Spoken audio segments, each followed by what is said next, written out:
नमस्कार मित्रों, नमः संस्कृताय। पूनम सिंह संस्कृत क्लासेस में आपका बहुत बहुत स्वागत है। आज हम देखेंगे षड संप्रदाय के बारे में, जो काव्य शास्त्र में हमारा लगा हुआ है, उसको आज हम देखेंगे।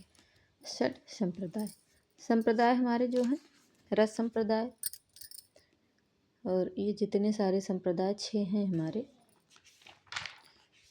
6 संप्रदाय लगे हुए हैं, उसको हमें देखना है, क्योंकि यहाँ से क्वेश्चन पूछे जाते हैं। इसको हम अच्छे से देख लेंगे तो हमारे जितने भी संप्रदाय हैं, अगर उनसे क्वेश्चन आएगा तो आप लोग कर ले जाएंगे, ठीक है।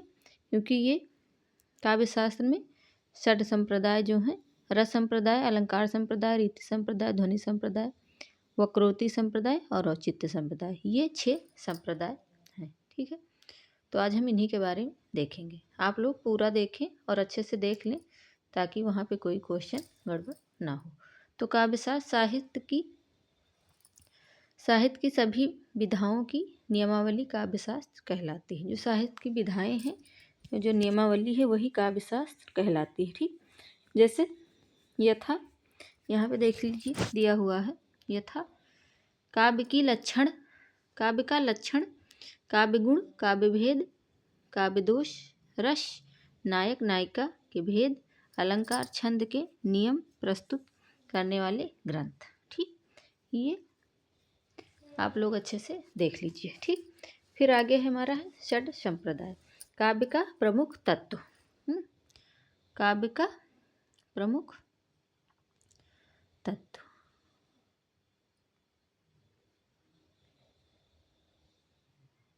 षड संप्रदाय काव्य का प्रमुख तत्व या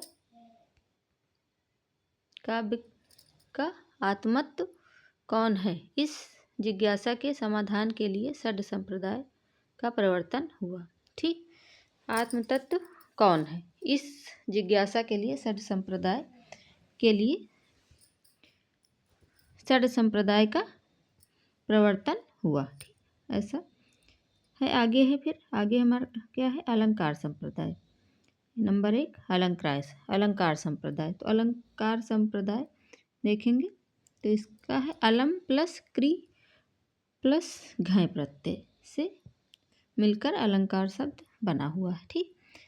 तो व्युत्पत्ति इसकी अलंकरोति इति अलंकारः, अलंक्रियते अनेन इति अलंकारः, ठीक। इस तरह ये व्युत्पत्ति यानी कि उत्पत्ति इसकी हुई है। आगे देखेंगे अलंकार का सर्वप्रथम वर्णन, जो अलंकार है वो उसका सर्वप्रथम वर्णन भरत मुनि के द्वारा नाट्य शास्त्र में बताया गया, ठीक। और ये कितने, जो भरत मुनि हैं हमारे, वो कितने अलंकार मानते हैं, तो उपमा, रूपक, दीपक, यमक, ये देख लीजिए यहाँ पे 4 अलंकार ये भरत मुनि जी द्वारा माने गए। उपमा, रूपक, दीपक और यमक, यानी कि उ का। तो ऐसे करके आप लोग इसको याद कर लीजिए, उपमा, रूपक, दीपक। क्योंकि कभी कभी क्वेश्चन पूछा जाता है कि नाट्य शास्त्र में भरत मुनि जी द्वारा कितने अलंकारों को माना गया है, तो ये 4 अलंकार को मानते हैं, ठीक। उपमा, रूपक, दीपक अलंकारों के रूप में किया गया है, ठीक है। किंतु अलंकार का विस्तृत परिचय एवं विभाजन करने का श्रेय भामा आचार्य को है, ठीक।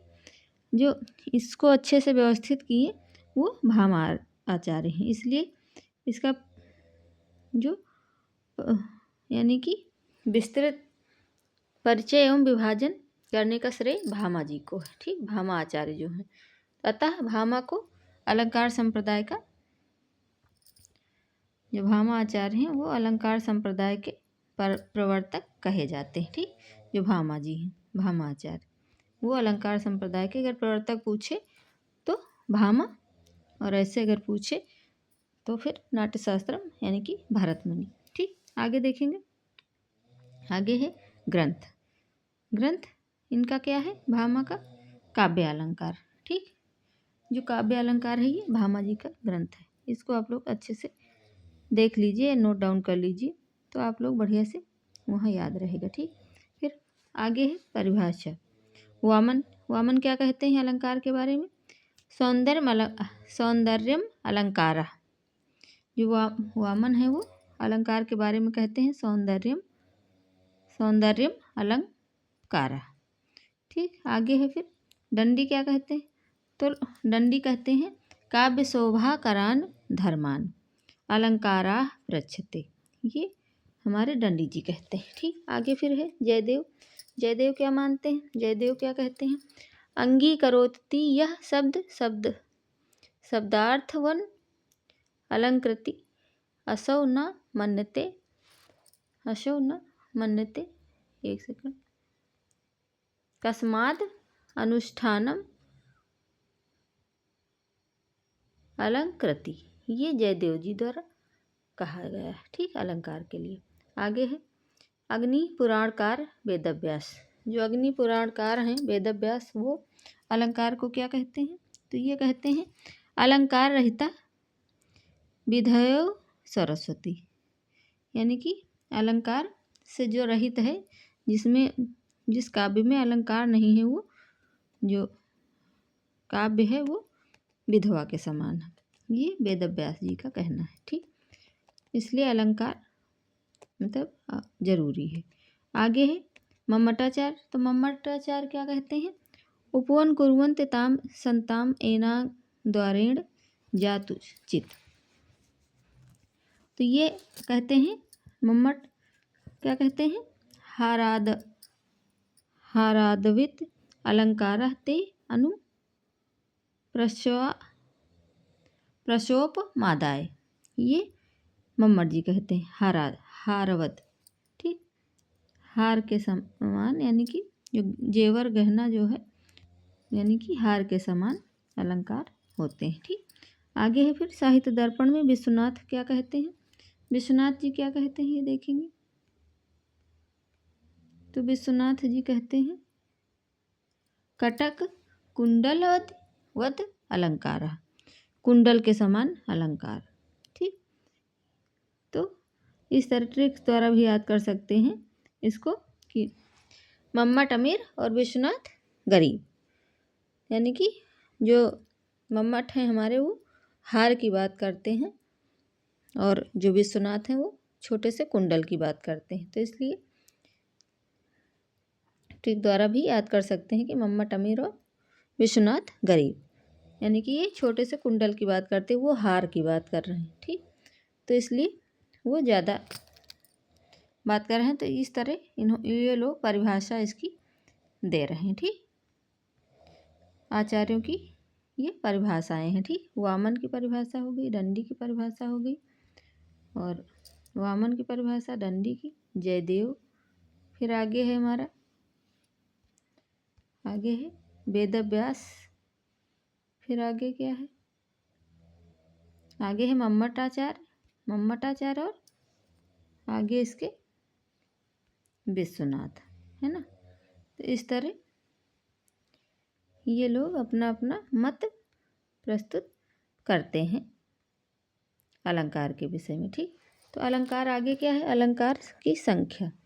देखिए अलंकार की संख्या में क्या दिए हैं, भामा कितने अलंकार को मानते हैं, तो 38, मम्मट 66 66, विश्वनाथ 82। ठीक है, शब्दालंकार और अर्थालंकार।